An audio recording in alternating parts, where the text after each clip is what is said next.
This week I'm going to analyse the 2001 film The Fellowship of the Ring, particularly the relationship between character development and action scenes.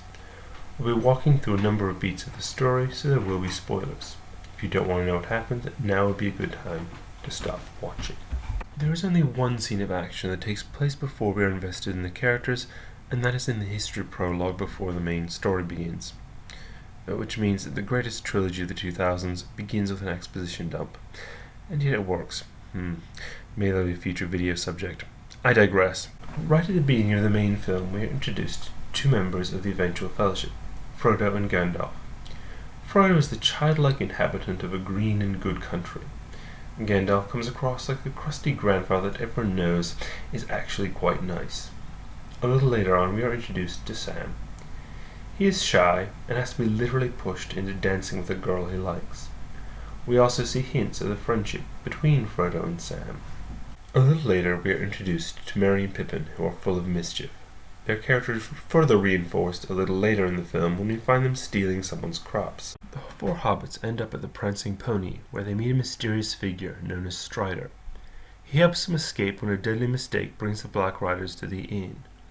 He then takes up with them with plans to lead them to Rivendell. On their way, they camp at the old watchtower of Amansul. Once again, they are attacked by Black Riders, but Strider defends them. This is an action scene that communicates character because we are more sure that Strider is on the right side. At Rivendell, we learn that Strider is descended from ancient kings, and in fact has the right to claim a throne but is for some reason living in exile. Later, we learn that his true name is Aragorn. We have so far been introduced to 6 of the 9 characters who will make up the Fellowship of the Ring. The final 3 characters are introduced briefly all at once. A few scenes later, there is a council in which these characters play significant roles. We learn that Boromir is a brave, proud man who has a weakness for the ring. We learn that Legolas has strong loyalties. We learn that Gimli is bold and slightly reckless. The 9 members of the Fellowship set out and attempt to climb a mountain, but decide to go under it instead. Under the mines is a dwarf city believed to be ruled by Gimli's cousin.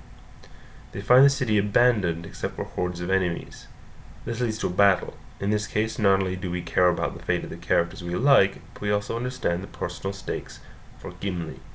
Let them come. There is one dwarf yet in Moria who still draws breath.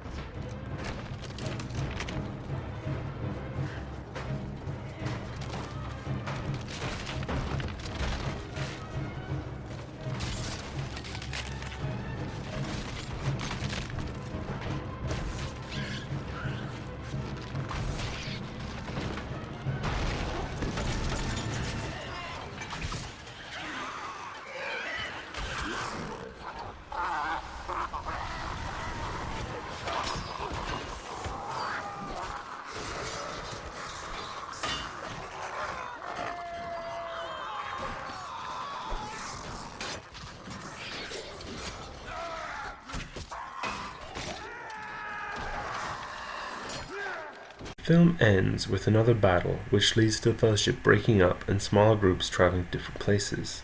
As a result, the battle unfolds in a meaningful way that reveals character and advances the plot.